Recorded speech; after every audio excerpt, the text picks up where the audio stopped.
नमस्कार साथियों, आप सभी का स्वागत करता हूं बिहार स्टडी सेंटर में। देखिए दोस्तों, आज जो हम बात करेंगे बिहार पुलिस की प्रीवियस ईयर क्वेश्चन की। किसकी बात करेंगे भाई? बिहार पुलिस की प्रीवियस ईयर क्वेश्चन की हम बात करेंगे, जो कि मेरे प्यारे दोस्तों डायमंड बैच की तरफ से प्रस्तुत हैं। तो चलिए बताते हैं। इससे पहले आप लोग कैसे हैं भाई? आप लोग कैसे हैं बताएंगे? तो उम्मीद करता हूं कि आप लोग बहुत अच्छे होंगे और बिहार पुलिस की तैयारियां जो है जी जान लगा के मेहनत करते होंगे। ठीक है। एक कह रहा है भाई हम सोते भी नहीं हैं। अरे सोआ करो, 4 से 5 घंटा सोआ करो। और मेरे प्यारे दोस्तों, बाकी जितना भी टाइम है ना, जी जान लगा दो वर्दी पाने के लिए। ठीक है। तो चलिए दोस्तों, अब देखिए दोस्तों, हम जो सेक्शन लाए हैं, सेशन जो बात करें दोस्तों, ये ज्योग्राफी सेक्शन का है। हर एक टीचर या अन्य टीचर द्वारा हर एक सब्जेक्ट की प्रीवियस ईयर क्वेश्चन आपको बताया जाएगा। ठीक है। जो कि मैं ज्योग्राफी और पॉलिटी की भी बात करूंगा और अन्य टीचर अपने अपने सब्जेक्ट के साथ प्लेटफॉर्म पे उतरेंगे। ठीक है। तो चलिए दोस्तों, मेरे प्यारे दोस्तों, देख लेते हैं कि बिहार पुलिस में कितने क्वेश्चन होंगे और साथ ही मेरे प्यारे दोस्तों कौन कौन सी क्वेश्चन होने वाली है। ये सेशन की बात करें तो देखो दोस्तों, पहले आप लोगों को बता दूं, एक तो बिहार पुलिस की अगर हम बात करें तो 2 सेक्शन से पूछते हैं। ठीक है। पुलिस की अगर बात किया जाए, एक वर्ल्ड ज्योग्राफी का, ठीक है, वर्ल्ड और इंडियन ज्योग्राफी का यहां से क्वेश्चन आते हैं। ठीक है। इतनी बातें आपको ध्यान रखनी है। चलिए आगे हम बात करते हैं। चलिए हम पहला क्वेश्चन जो लेंगे दोस्तों, फर्स्ट क्वेश्चन, आप लोग बताएंगे कि भाई निम्नलिखित में से कौन सा एक रबी फसल है। ठीक है। किसके बारे में बात करें भाई? रबी फसल के बारे में बात करें। देखिए दोस्तों, फसलों की अगर हम बात करें तो भारत में मुख्यतः 3 प्रकार के फसलें हैं। भारत में मुख्यतः कितने प्रकार के फसल हैं मेरे प्यारे दोस्तों? 3 प्रकार के फसल हैं। कितने प्रकार के हैं? 3 प्रकार के फसल हैं। ठीक है। जिनमें से कौन कौन है मेरे प्यारे दोस्तों? तो पहला जो हो जाएगा मेरे प्यारे दोस्तों, वो रबी फसल हो जाएंगे। कौन हो जाएंगे भाई? रबी फसल। एक सेकेंड दोस्तों, पहला जो हो जाएंगे जायद फसल। क्या हो जाएंगे भाई? जायद फसल। दूसरे की अगर बात किया जाए, इसे हम खरीफ फसल के नाम से जानते हैं। ठीक है भाई, खरीफ फसल। ठीक है। और तीसरे की अगर हम बात किया जाए मेरे प्यारे दोस्तों, जो कि रबी फसल के नाम से जाने जाते हैं। ठीक है। जायद फसल की अगर बात किया जाए तो इनकी जो बुआई होती है वो मार्च में होती है। ठीक है। मार्च माह में होती है बुआई। मार्च में बोए जाते हैं। ठीक है। और कटाई जो इनकी होती है मेरे प्यारे दोस्तों, मई में कटाई होती है। ठीक है। प्रमुख फसलों की अगर हम बात किया जाए तो फसलों की अगर हम बात करें मेरे प्यारे दोस्तों, फसल कौन कौन से हो जाएंगे? तो देखिए, फसल की अगर बात किया जाए तो फसल इसमें मेरे प्यारे दोस्तों सब्जी हो जाएंगे। ठीक है। सब्जी, खीरा हो जाएंगे, ककड़ी हो जाएंगे। ठीक है। तरबूज हो जाएंगे। तरबूज यदि आपको इन फसलों की उपस्थिति, इस फसलों में जायद फसलों के अंतर्गत आएंगे। खरीफ फसल की अगर बात किया जाए मेरे प्यारे दोस्तों, ये जुलाई की माह में बोए जाते हैं। कहां भाई? बोए जाते हैं। ठीक है। और ये कब कटाया जाता है भाई? तो नवंबर और अक्टूबर के समय कटाई होती है इसकी। नवंबर में कटाई होती है। ठीक है। शॉर्ट फॉर्म लिख रहा हूं, बस हमें तो क्वेश्चन लगाना है, शॉर्ट फॉर्म में आपको समझा देना है ताकि आप समझ जाए। ठीक है। नवंबर में कटाई होती है। फसलों की अगर बात किया जाए तो कौन कौन से फसल होंगे इसमें मेरे प्यारे दोस्तों? इसमें आपको चावल हो जाएगा, ज्वार हो जाएगा, बाजरा हो जाएंगे। ठीक है। मक्का हो जाएंगे। ये फसल किसके अंतर्गत आते हैं मेरे प्यारे दोस्तों? तो खरीफ फसल के अंतर्गत आते हैं। रबी फसल की अगर बात किया जाए तो मेरे प्यारे दोस्तों ये नवंबर में बोए जाते हैं। कब? वही नवंबर में बोए जाते हैं। नवंबर में बोए जाते हैं और ये मार्च यानी कि इसी समय इनको काट ली जाती है। ठीक है, फसल की अगर हम बात किया जाए तो कौन कौन से फसल होंगे, तो गेहूं हो जाएंगे। ठीक है, गेहूं, गेहूं, सरसों, ठीक है, मटर, चना इत्यादि। ठीक है, ये सारी बातें थी। ठीक है, तो आप बताएं कि निम्नलिखित में से कौन सा रबी फसल है। तो रबी फसल कौन सा है भाई, इनमें से देखिए कपास है क्या, तो नहीं है मेरे प्यारे दोस्तों। मक्का भी नहीं, अरहर भी नहीं है, तो सरसों इनका आंसर क्या होगा भाई, डी होगा। ठीक है, नेक्स्ट क्वेश्चन की ओर हम बढ़े तो देखिए दोस्तों नेक्स्ट क्वेश्चन क्या हो जाएगा मेरा। नेक्स्ट क्वेश्चन की अगर बात करें तो देखिए दोस्तों, निम्नलिखित में से कौन सी झील क्षुद्र ग्रह के टक्कर के कारण बनी है। तो आप लोग जवाब देंगे मेरे प्यार दोस्तों, कौन सी झील बनी हुई है। हम बात कर लें दोस्तों, तो इनका जो आंसर होगा मेरे प्यार दोस्तों, कौन सा हो जाएगा, लोनार झील। क्या हो जाएगा भाई, आंसर भी जो कि लोनार झील। लोनार झील की हम बातें कर लें तो देखेंगे दोस्तों, लोनार झील की अगर हम बातें कर लें, ठीक है, लोनार झील, लोनार झील मेरे प्यारे दोस्तों दिख रहा है ना आप लोगों को, ये क्या, ये नेक्स्ट कर लो। ठीक है, लोनार झील जो कि मेरे प्यारे दोस्तों क्षुद्र ग्रहों के गिरने से बने हैं। क्या भाई, गिरने या टकराने से बने हैं, टकराने से क्या बने भाई, बने हैं। अब देखो भाई, किसी भी जगह पर या किसी भी स्थान पर क्षुद्र ग्रह जब गिरेंगे तो वहां गड्ढे का निर्माण होगा और उसी गड्ढे में पानी भर जाने के कारण उसे हम क्या कहते हैं, झील कहते हैं। ठीक है, उसी को हम क्या कहते हैं भाई, लोनार झील कहते हैं। दूसरी बात हम इसकी अगर बात कर ले मेरे प्यारे दोस्तों, ये महाराष्ट्र के बुल्ढाना जिला में, कहां पर भाई, महाराष्ट्र के बुल्ढाना जिले में है। ठीक है, और इनकी जो निर्माण हुआ है आज से भाई बिलियन वर्ष पहले हुआ है, बिलियन वर्ष पहले हुआ है। ठीक है, वर्ष पहले हुआ है। इतनी बातें थी लोनार झील के बारे में। ठीक है, चिल्का झील की अगर बात की, चिल्का झील की अगर बात किया जाए मेरे प्यारे दोस्तों, तो ये खारे पानी का सबसे बड़ा, क्या भाई, सबसे बड़ा झील है। खारे पानी का सबसे बड़ी झील है, सबसे बड़ी झील है मेरे प्यारे दोस्तों। ठीक है, खार जो कि कहां पर है भाई, तो ये उड़ीसा में है। कहां पर भाई, उड़ीसा में है। ठीक है, पुलिकट झील की अगर हम बात करें तो मेरे प्यारे दोस्तों पुलिकट झील, ठीक है, पुलिकट झील में ही एक द्वीप है जिस द्वीप को हम क्या कहते हैं भाई, श्रीहरिकोटा द्वीप। ठीक है, और ये मेरे प्यारे दोस्तों यहाँ पर एक उपग्रह केंद्र है, जहाँ लॉन्चिंग केंद्र है, जिसे हम सतीश धवन उपग्रह केंद्र कहते हैं। सतीश धवन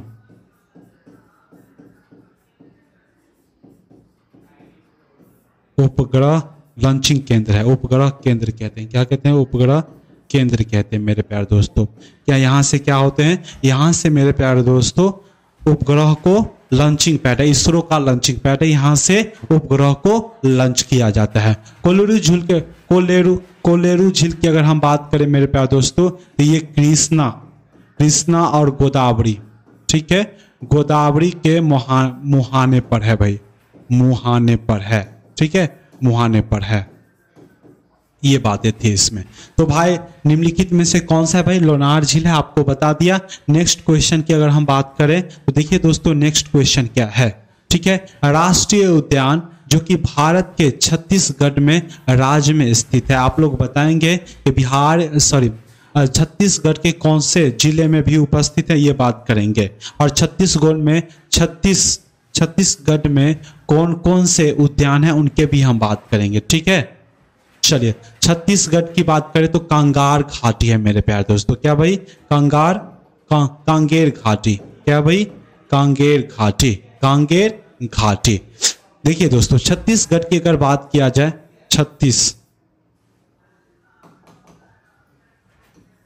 अरे भाई साहब 6 लिखाओ, छत्तीसगढ़ की अगर बात किया जाए तो कांगेर घाटी तो है ही, साथ में दो अन्य भी हैं जिसे हम क्या कहते हैं मेरे प्यारे दोस्तों, इसे हम कहते हैं धासीवाद। क्या कहते हैं भाई? धासीवाद के नाम से जानते हैं। क्या भाई? एक जो उद्यान है धासीवाद, और साथ में मेरे प्यारे दोस्तों आपको इंद्रावती उद्यान देखने को मिलेगा। इंद्रावती, ठीक है, इंद्रावती देखने को मिलेगा। ठीक है, ये बातें थी। वन विहार की अगर हम बात करें तो ये कहां पर है मेरे प्यारे दोस्तों? तो ये एमपी में है। कहां पर है वन विहार? बांदीपुर की अगर बात किया जाए तो बांदीपुर मेरे प्यारे दोस्तों कहां पर है? तो कर्नाटक में है। ठीक है, कर्नाटक में है। माधव की बात किया जाए तो बहुत बहुत इंपॉर्टेंट बातें हैं कि माधव वर्तमान में मेरे प्यारे दोस्तों बहुत ही चर्चित है। और क्यों चर्चित है? क्योंकि भारत का 58वां राष्ट्रीय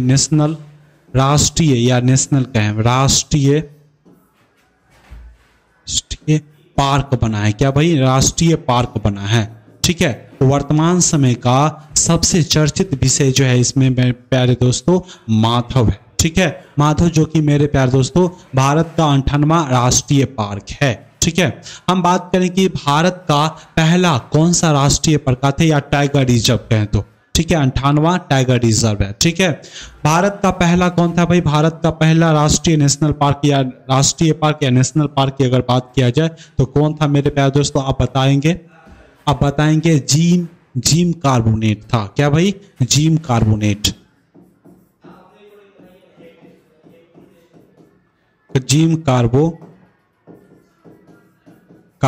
ठीक है, जो कि 1936 में बनाया गया था। क्या भाई? बनाया गया था।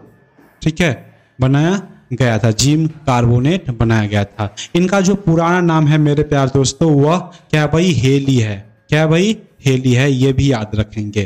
क्योंकि मेरे प्यारे दोस्तों जिम कार्बोनेट तो इनको बाद में नाम रखा गया, लेकिन इससे पहले भी इनका पुराना नाम क्या था? तो हेली था। इतनी बातें याद रखेंगे। तो फिर से बताएंगे छत्तीसगढ़ में कौन सा है भाई? कांगेर घाटी है। ठीक है, नेक्स्ट क्वेश्चन की अगर हम बात करें मेरे प्यारे दोस्तों तो नेक्स्ट क्वेश्चन क्या होने वाली है वो देख ले दोस्तों। उस दर्रे का नाम बताइए जिसे उत्तराखंड में तीर्थ यात्रियों के द्वारा कैलाश मानसरोवर यात्रा के लिए प्रयोग किए जाते हैं। आप देखो दोस्तों, लेपू लेक जो कि कैलाश पर्वत जाने के लिए तीर्थ यात्राओं में प्रयोग किए जाते हैं, जिस दर्रे को क्या कहते हैं मेरे प्यारे दोस्तों? लेपू लेक। ठीक है, उत्तराखंड और इनके अलावा उत्तराखंड की और हम देख ले उत्तराखंड में कौन कौन सी दर्रा है उनकी अगर हम बात कर लें तो देखिए दोस्तों उत्तराखंड में कौन कौन है। एक धागा है मेरे प्यारे दोस्तों, धागा, अरे भाई साहब, धागा है। ठीक है, एक है नीति है और एक मेरे प्यारे दोस्तों माना है, और एक था मेरे प्यारे दोस्तों जो कि अभी बताया हूं लेपू लेक। ठीक है, लेपू लेक। ठीक है मेरे प्यारे दोस्तों, क्या है भाई? लेपू लेक है। ठीक है, खुडंग दर्रा कहाँ है भाई? खुडंग ला दर्रा कहाँ पर है? तो भाई ये लद्दाख में है। कहाँ पर है भाई? लद्दाख में है। लेपू लेक। बेनिहाल दर्रा कहाँ पर है भाई? तो ये कहाँ पर है?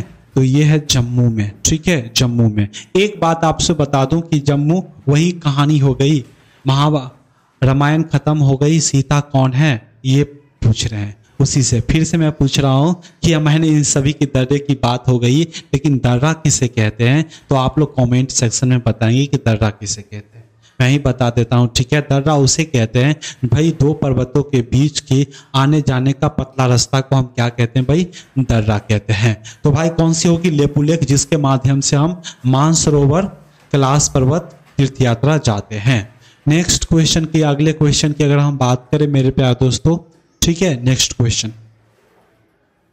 निम्न में से कौन सा गोवा में एक समुद्र तट है मेरे प्यारे दोस्तों? आप जवाब देंगे गोवा में कौन समुद्र तट है। ठीक है भाई, तो मेरे प्यारे दोस्तों गोवा में कौन सा एक समुद्र तट है? तो पोलो लेम है। ठीक है, और गोवा के मेरे प्यारे दोस्तों दक्षिणी सिरे पर है। गोवा के दक्षिणी सिरे पर है।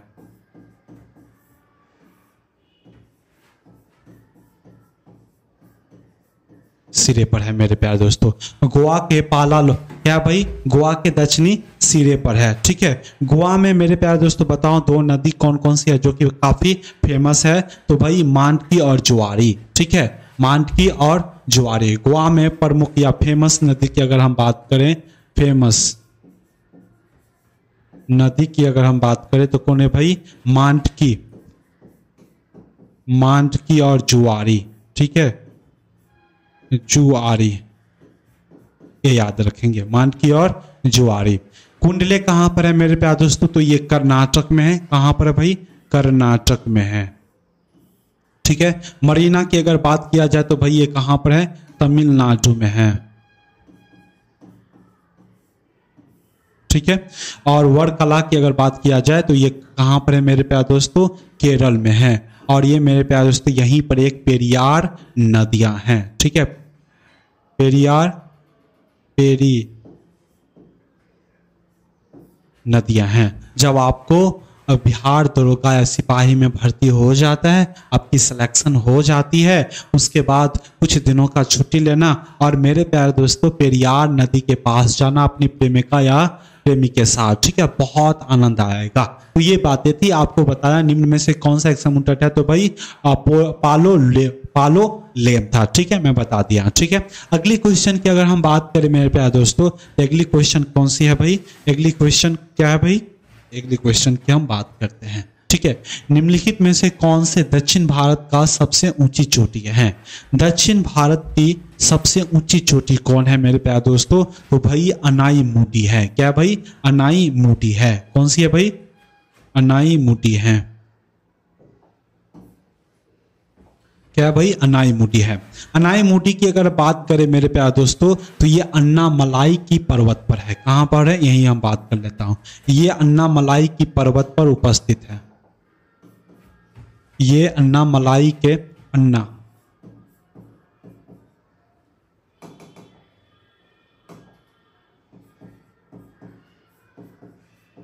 अन्नामलाई के पर्वत पर स्थित है। ठीक है, अन्नामलाई की पर्वत पर स्थित है। दूसरी अगर हम बात करें इसकी जो ऊंची कितनी है, तो 2696 मीटर ऊंची है। ठीक है, 2696 ऊंचाई है इनकी। ठीक है, दूसरी बात है हम बात करेंगे मेरे प्यारे दोस्तों, और दक्षिण भारत की दूसरी सर्वोच्च चोटी कौन सी है भाई, तो दोडा बेटा है। क्या भाई, दोडा बेटा, जो कि मैं यहां पर बता दे रहा हूं, दक्षिण भारत की दूसरी सर्वोच्च चोटी।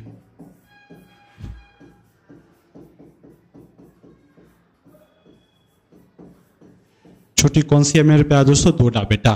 केटू की अगर हम बात करें मेरे प्यारे दोस्तों, केटू की अगर हम बात करें तो केटू ठीक है, जो कि भारत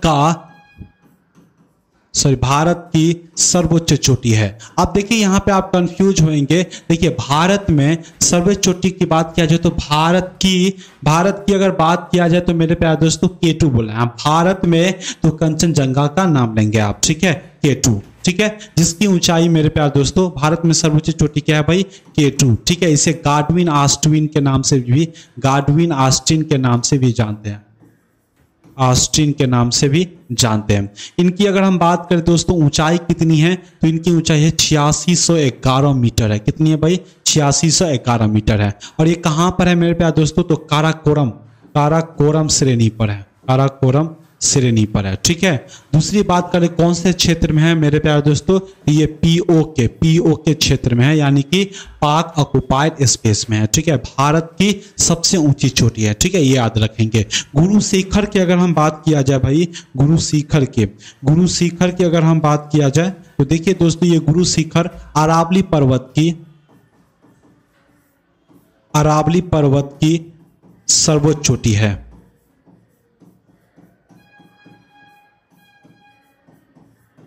जो कि मेरे प्यारे दोस्तों ये कहां पर है, तो माउंट अबू पर स्थित है।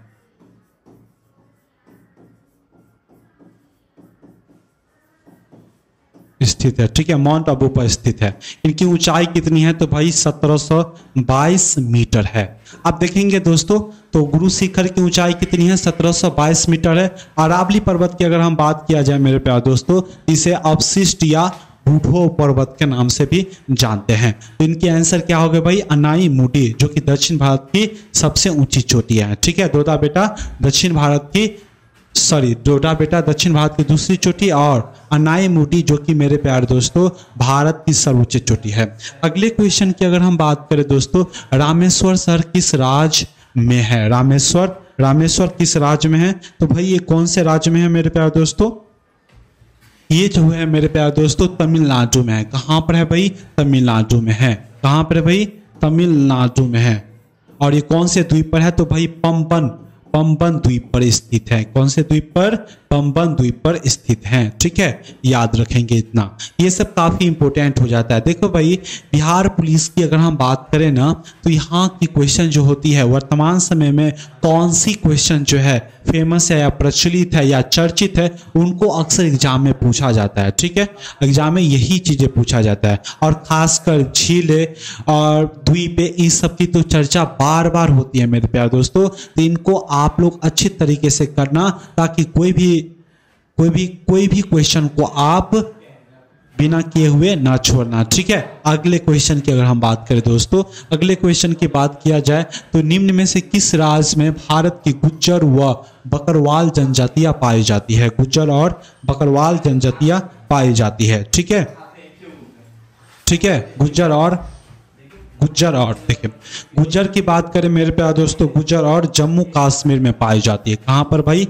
जम्मू कश्मीर में पाई जाती है। ठीक है, जम्मू कश्मीर में पाई जाती है। उत्तर प्रदेश में, ठीक है, सबसे पहले बात है हम जनजाति किसे कहते हैं। देखिए दोस्तों, वे लोग जो अपनी पुरानी सांस्कृतिक या पारंपरिक विधियों से जीवन जी रहे हैं, उसे हम क्या कहते हैं भाई? जनजाति कहते हैं। ठीक है, तो हमने देखा कि गुज्जर और बकरवाल जनजाति कहां पर है भाई? कहां पर है? तो जम्मू कश्मीर में है। राजस्थान में कौन कौन से जाति रहते हैं? तो थारू भाई, कौन कौन सी थारू रहते हैं भाई? थारू, बुक्सा और भोटिया जनजाति रहते हैं भाई। कौन कौन जाति रहते हैं भाई? भोटिया, थारू, बुक्सा, भोटिया जनजाति रहते हैं।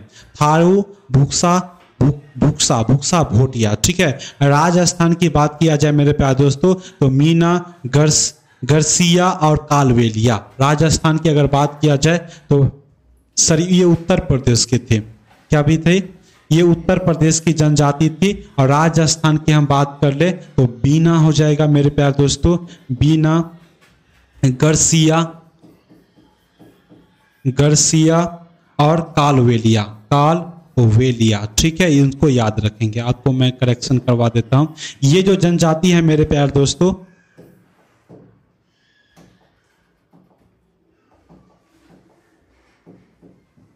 ये जो जनजातियां हैं, ये इसकी है, उत्तर प्रदेश की जनजाति है। कौन कौन से मेरे प्यारे दोस्तों? तो थारू, बुक्सा और भोटिया जनजाति जो है मेरे प्यारे दोस्तों किसके हैं? उत्तर प्रदेश के हैं। और मीना, गरसिया और कालवेलिया जो है राजस्थान के जनजातियां हैं। और गुज्जर बकरवाल जो है मेरे प्यारे दोस्तों जम्मू कश्मीर की जनजातियां हैं। आगे हम क्वेश्चन की बात करें तो अगर कौन से क्वेश्चन होंगे उनको हम देख लें। ठीक है, निम्नलिखित में से कौन सी नदी घाघरा नदी की सहायक नदी है? आप लोग ये बताएंगे दोस्तों। ये मोस्ट इंपोर्टेंट क्वेश्चन है भाई, मोस्ट इंपोर्टेंट क्वेश्चन है। देखिए दोस्तों, घाघरा, ठीक है, घाघरा की सही सहायक नदी की अगर हम बात करें, देखिए दोस्तों, घाघरा की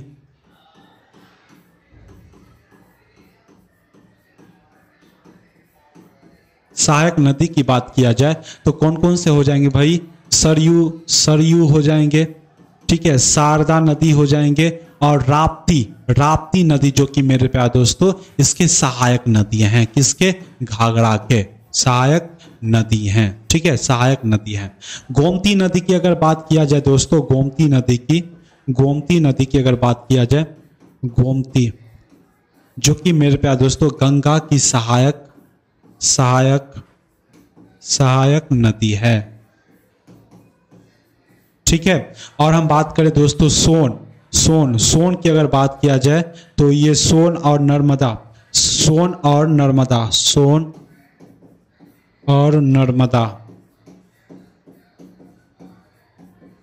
कहाँ से निकलती है भाई? तो अमरकंटक से, कंटक से निकलती है। कहाँ से भाई? अमरकंटक से निकलती है। गोमती नदी के किनारे स्थित शहरों की अगर हम बात कर ले तो कौन कौन से हो जाएंगे भाई? वो लखनऊ हो जाएंगे, याद रखेंगे मेरे प्यारे दोस्तों।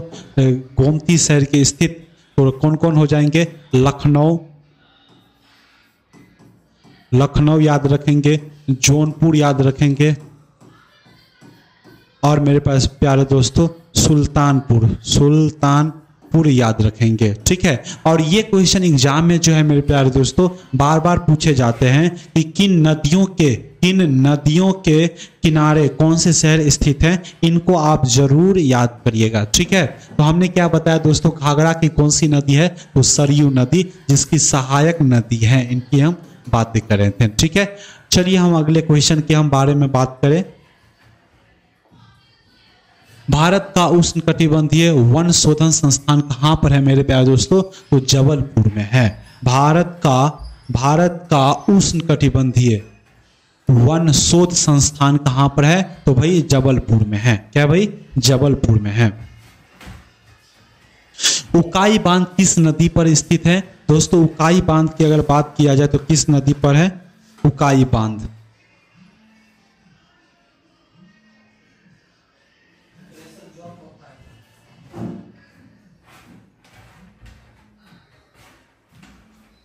चलिए, उकाई बांध की अगर बात किया जाए मेरे प्यारे दोस्तों तो ये ताप्ती नदी पर है। क्या भाई? ताप्ती नदी पर उकाई बांध।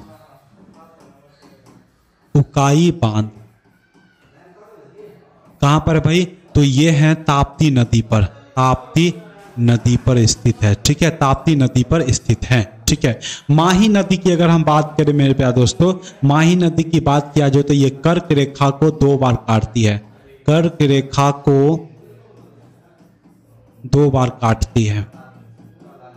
ठीक है, ताप्ती नदी। नर्मदा की बात किया जाए मेरे प्यारे दोस्तों, नर्मदा की बात किया जाए तो नर्मदा पर कौन से एक सेकेंड, नर्मदा की अगर हम बात किया जाए तो इन पे कौन से है मेरे प्यारे दोस्तों, कौन से परियोजना है, कौन सी परियोजना है? तो इन पर सरदार सरोवर परियोजना है मेरे प्यारे दोस्तों। क्या भाई? सरदार सरोवर परियोजना है। ठीक है, परियोजना है। ठीक है, अब सरदार सरोवर परियोजना से किन किन राज्यों की लाभ मिलती है तो आप देख लेंगे मेरे प्यारे दोस्तों। पहला जो कि राजस्थान, गुजरात, महाराष्ट्र, ठीक है, उसके बाद मध्य प्रदेश। इन राज्यों को भाई सरदार सरोवर परियोजनाओं से लाभ मिलती है, यानी कि लाभान्वित होती है। उकाई बांध कहां पर है मेरे प्यारे दोस्तों? ताप्ती नदी पर। इनकी अगर हम बात करें, नर्मदा नदी की लंबाई कितनी है दोस्तों? लंबाई की अगर हम बात किया जाए तो 1312 किलोमीटर है। और उकाई बांध ताप्ती नदी की लंबाई की अगर हम बात कर लिया जाए तो लंबाई इनकी कितनी है मेरे प्यारे दोस्तों? तो 726 किलोमीटर है, ये याद रखेंगे। ठीक है, माही नदी जो कि मेरे प्यारे दोस्तों कर्क रेखा को 2 बार काटती है। 724 या 24 कर ले। ठीक है, 724 है। इनका आंसर क्या होगा भाई? ताप्ती नदी। ठीक है, टोबा झील स्थित है। टोबा झील कहां पर स्थित है? सबसे पहले हम बात कर लेते हैं भाई टोबा झील किसे कहते हैं। ठीक है, टोबा झील जिसे मेरे प्यारे दोस्तों टोबा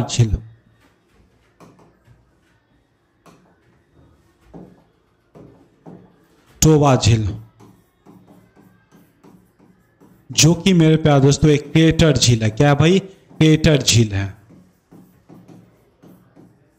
क्या भाई? क्रेटर झील है। टोबा झील जो कि मेरे प्यारे दोस्तों क्रेटर झील है। और क्रेटर झील किसे कहते हैं? अब क्रेटर झील किसे कहते हैं उनको हम जान ले तो आप हमें पूरी आसानी हो जाएगी। देखिए दोस्तों, क्रेटर झील किसे कहते हैं?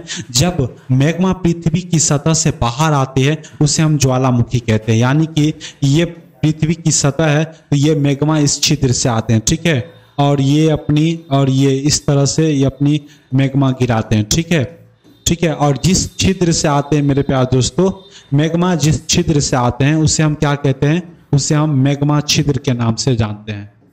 ठीक है, मैग्मा छिद्र,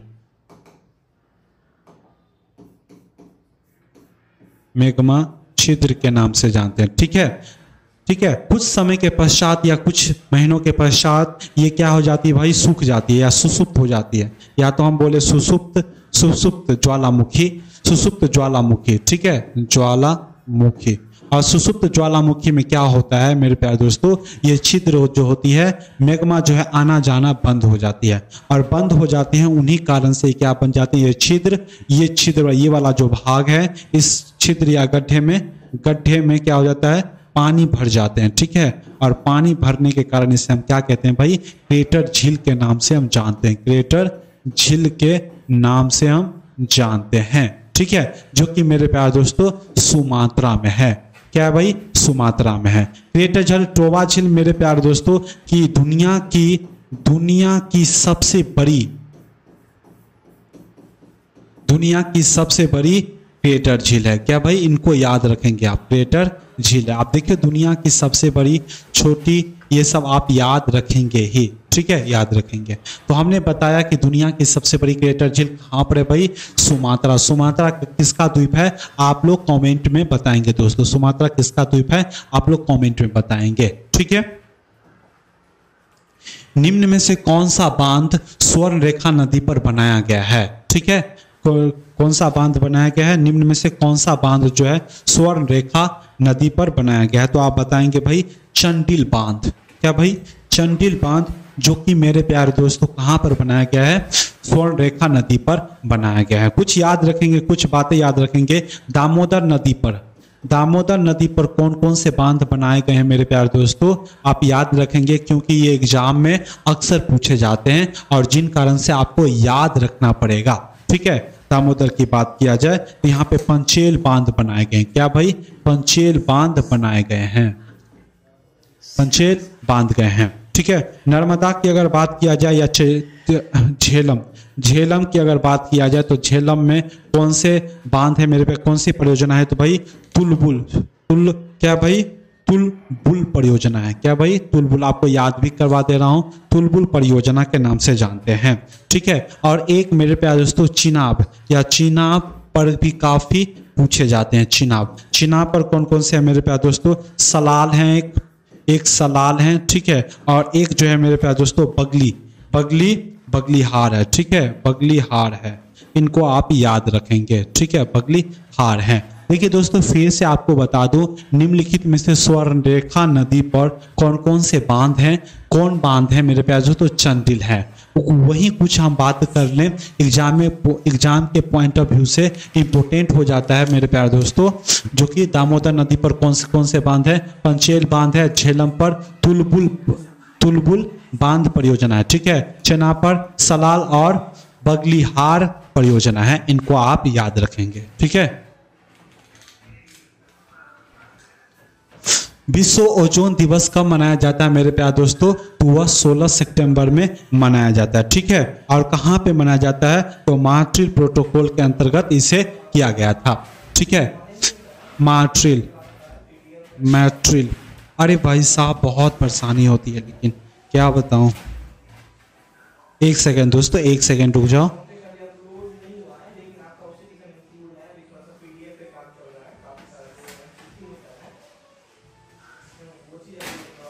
चलिए दोस्तों, हाँ, तो मॉन्ट्रियल, क्या भाई, मॉन्ट्रियल प्रोटोकॉल हुआ था। ठीक है, मॉन्ट्रियल प्रोटोकॉल हुआ था, जिसमें मेरे प्यारे दोस्तों बताया कि 16 सितंबर को ओजोन दिवस मनाया जाएगा। ठीक है, और इसमें एक बात और कही गई कि ओजोन परत का क्या किया जाए भाई, ओजोन परत का क्या किया जाए भाई, ओजोन परत का संरक्षण किया जाए।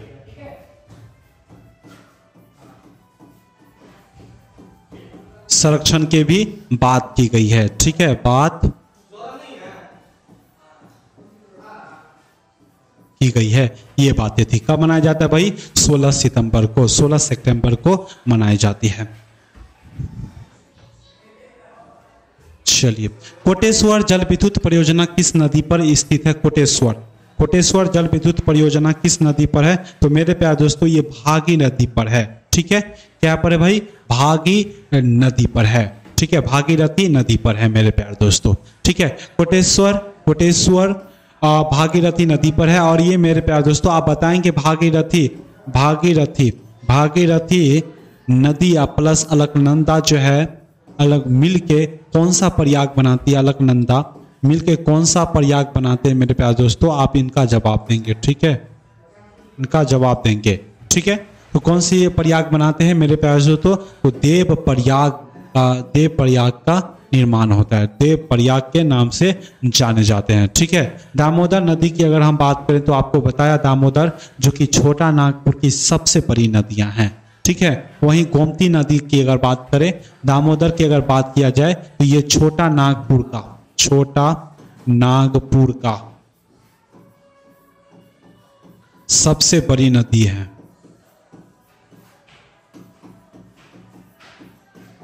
सबसे बड़ी नहीं, सबसे लंबी।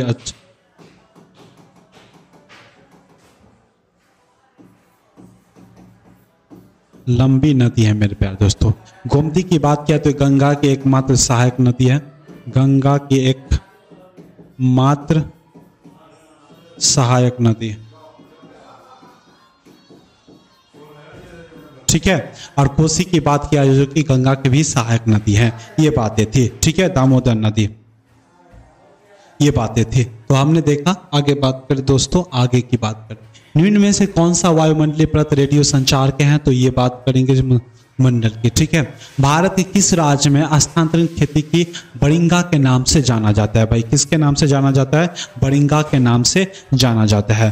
स्थानांतरण या शिफ्टिंग, इसे हम शिफ्टिंग के नाम से भी जाने जाते हैं, शिफ्टिंग एग्रीकल्चर के नाम से भी जाने जाते हैं। तो सबसे पहले हम देखेंगे भाई स्थानांतरित कृषि किसे कहते हैं। देखिए, अब देखिए मेरे प्यारे दोस्तों, स्थानांतरित कृषि कैसे कहते हैं। जैसे ये मान लीजिए एक क्षेत्र है। ठीक है, इस क्षेत्र है, इसमें 2 प्लॉट है और एक और प्लॉट है। ठीक है, और यहाँ पर मेरे प्यारे दोस्तों वन, वनस्पतियां, झाड़ियां इत्यादि आपको देखने को मिलेगा। ठीक है, यहाँ पर क्या करते हैं, इन सभी को जला देते हैं और जो भी इनका जला हुआ पदार्थ होता है इस मिट्टी में मिल जाती है और जिन कारण से इसकी उर्वरक क्षमता बढ़ जाती है। ठीक है, और किसान इस पर खेती करते हैं। ठीक है, जब इनकी उर्वरक क्षमता बढ़ जाती है जब इनकी उर्वरक क्षमता घट जाती है तो यही कृषि और यहाँ पर पेड़ पौधे को काट के सेम प्रोसेस करेंगे। फिर यहाँ पर उर्वरक क्षमता घट जाएंगे तो कहाँ पर करेंगे भाई? यहाँ पर शिफ्ट हो जाएंगे और जिन कारण से ये शिफ्ट होते हैं तो जिन कारण से इसे हम शिफ्टिंग कृषि के नाम से भी जानते हैं। ठीक है दोस्तों, देखिए दोस्तों, बरिंगा की अगर हम बात किया जाए, बरिंगा यानी कि उड़ीसा में जो स्थानांतरित कृषि को हम क्या कहते हैं भाई? उड़ीसा में हम बरिंगा कृषि कहते हैं। मणिपुर में हम बात करें मेरे प्यारे दोस्तों, मणिपुर में हम क्या कहते हैं? इसे पामलू के नाम से जानते हैं, पामलू। ठीक है, पामलू के नाम से हम जानते हैं भाई, पामलू से। आंध्र प्रदेश या मध्य प्रदेश की बात करा जाए तो दहिया के नाम से जानते हैं भाई, दहिया के नाम से जानते हैं। किसके नाम से? दहिया के। और आंध्र प्रदेश की बात किया जाए तो भाई आंध्र प्रदेश पोटू और पेंडा के नाम से जानते हैं, पोटू और पेंडा। ठीक है, पोटू और पेंडा के नाम से जानते हैं, पेंडा के नाम से जाते हैं। और उत्तर पूर्व क्षेत्र को हम क्या जानते हैं भाई? उत्तर पूर्व क्षेत्र में इसे क्या जानते हैं? पूर्वी क्षेत्र में।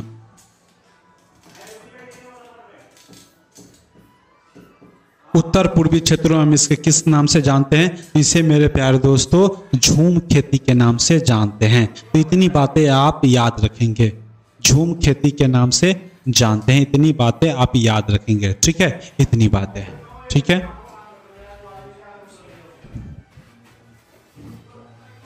राष्ट्रीय उद्यान जो कि भारत में छत्तीसगढ़ में, इसकी हम बातें कर चुके थे, जो कि कांगेर घाटी है। ठीक है, वन विहार मध्य प्रदेश में है। ठीक है, और बांदीपुर जो कि कर्नाटक में माधव जो चर्चित में था, और आप लोगों को बताया था कि ये 58वां टाइगर रिजर्व बना है। इनकी रिपीटेशन हो गई है क्वेश्चन की, ठीक है। निम्नलिखित में से कौन सी फसल खरीफ है? और आपको बता दूं मेरे प्यारे दोस्तों, तो फिर खरीफ फसल की अगर बात किया जाए तो भारत में मुख्यतः कितने फसलों की बात किए गए थे भाई? तो 3 फसलों की बात की गई थी, 3 फसलों की, ठीक है, फसलों की बात की गई थी। कौन कौन मेरे प्यारे दोस्तों? एक जायद फसल, ठीक है, जायद फसल, ठीक है, और एक मेरे प्यारे दोस्तों खरीफ फसल,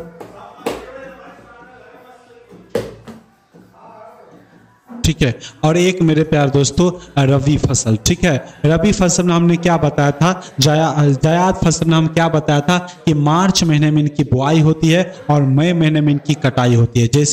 जैसे क्या हो जाएगा? सब्जी, खीरा, ककड़ी इत्यादि, ठीक है। खरीफ फसल की हम क्या बात किए थे? खरीफ फसल में हम बताया था कि जुलाई महीने में इनको बोए जाते हैं और नवंबर महीने में काट लिए जाते हैं। इसमें क्या होता है भाई? चावल, ज्वार, बाजरा और मक्का, ठीक है, मक्का। और इसमें हम रबी फसल की बात किया जाए तो भाई गेहूं, सरसों, ठीक है, गेहूं, सरसों, मटर, चना, ठीक है, चना, ठीक है, ये बातें की गई थी। तो देखिए भाई खरीफ फसल कौन सा है भाई? तो बी आंसर, यानी कि चावल इसका आंसर हो जाएगा, ठीक है। निम्नलिखित में से कौन सी झील, ये बात की गई थी भाई? लोनार झील, चिल्का झील की भी बात की थी। चिल्का जो कि खारे पानी की सबसे बड़ी झील है, ये बातें हमने कर चुके थे, ठीक है। आगे हम बात करें दोस्तों, आगे निम्नलिखित में से किस फसल को बंगाल की सुनहरा रेशा कहा जाता है? तो मेरे प्यारे दोस्तों जूट को क्या कहा जाता है? बंगाल का सुनहरा रेशा के नाम से जाना जाता है। और जूट से आप लोग बताएंगे मेरे प्यारे दोस्तों क्या क्या बनते हैं? तो भाई इनकी चटाई बनती है, यानी कि मैट बनती है, चटाई हो गई, रस्सी हो गई, ठीक है, रस्सी बनती है। रस्सी के साथ साथ इनका बनता है, क्या बनता है भाई? रस्सी बनती है। रस्सी के बाद इनका क्या क्या बनता है आप बताएंगे? एक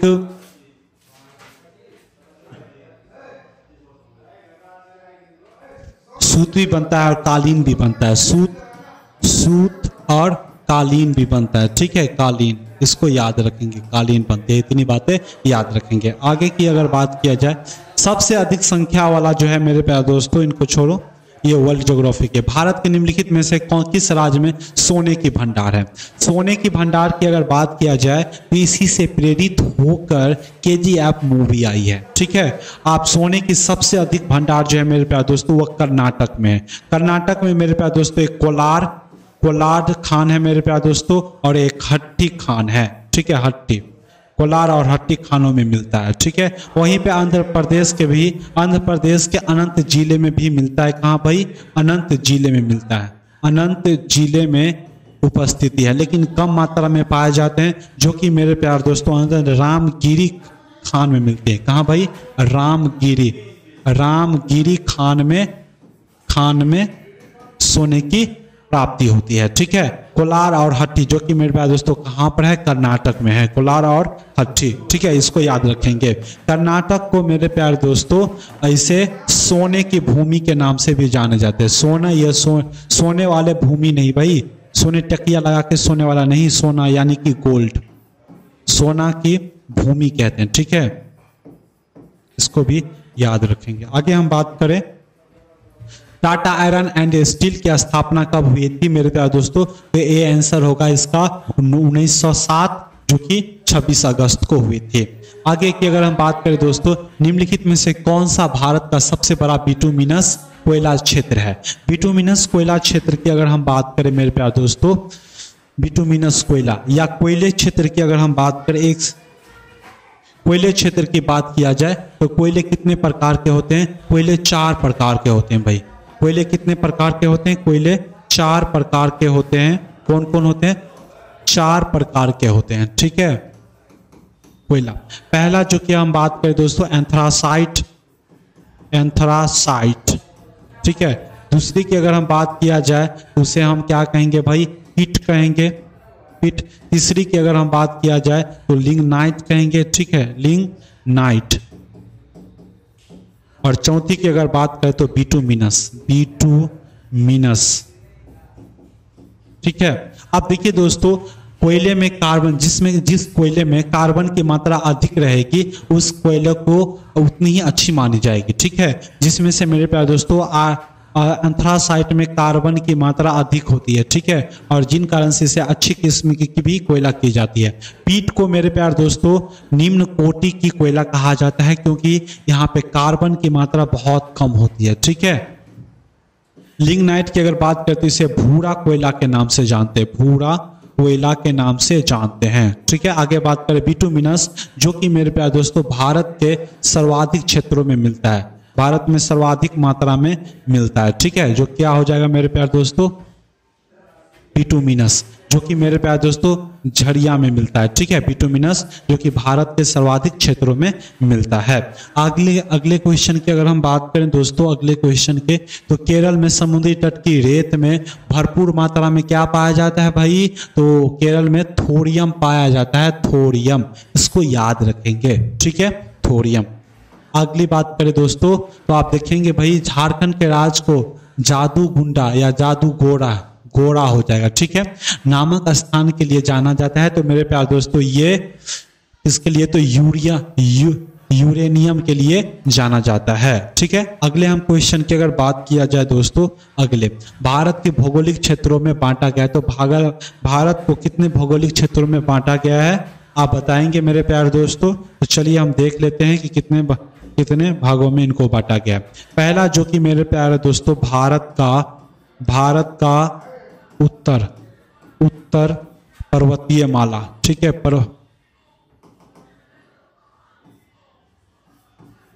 पर्वतमाला, ठीक है, पर्वतमाला। दूसरे की अगर हम बात करें तो उत्तर भारत का विशाल मैदान, ठीक है। तीसरे की अगर बात किया जाए तो भाई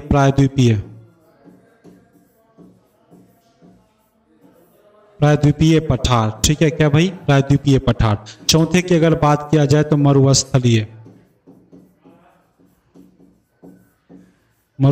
क्षेत्र। पांचवें की अगर बात किया जाए मेरे प्यारे दोस्तों तो तटीय मैदान, ठीक है। और छठे की बात करें तो द्वीप समूह मेरे प्यारे दोस्तों, क्या भाई, द्वीप समूह की बात करें तो कितने हैं मेरे प्यारे दोस्तों, तो पहला 1 2 3 4 5 6 कितने भौतिक विभाजन में बांटा गया है, तो 6 भौतिक विभाजन में बांटा गया है। इनको आप याद रखेंगे, ठीक है। यहीं पर पर्वतमाला में भी हम 4 प्रकार के पढ़ते हैं, जिसमें से हम क्या क्या पढ़ते हैं भाई, शिवालिक, मध्य, ट्रांस हिमालय और हिमाचल हिमालय की बात करते हैं। इसमें आपको दिल्ली, ठीक है, गंगा का मैदान सब देखने को मिल जाएगा, ठीक है। सालतोरो कांगड़ी चोटी कहां पर है मेरे प्यारे दोस्तों, कांगड़ी पीक, इसे हम K10 के नाम से भी जानते हैं मेरे प्यारे दोस्तों। ये जो है भाई काराकोरम में जितने भी चोटी की नाम दी जाती है तो भाई K से स्टार्ट, जैसे K2, K1, K10, ये सब इनके नाम हैं, जो कि मेरे प्यारे दोस्तों भारत और पाकिस्तान के सीमा पर है। ये बात आप याद रखेंगे, ठीक है। नेक्स्ट क्वेश्चन की अगर हम बात करें दोस्तों तो बस इतना ही तक था मेरे प्यारे दोस्तों। आप लोग इसे पूर्ण रूप से देखेंगे और अच्छी तरीके से इनको तैयार करेंगे। और साथ ही मेरे प्यारे दोस्तों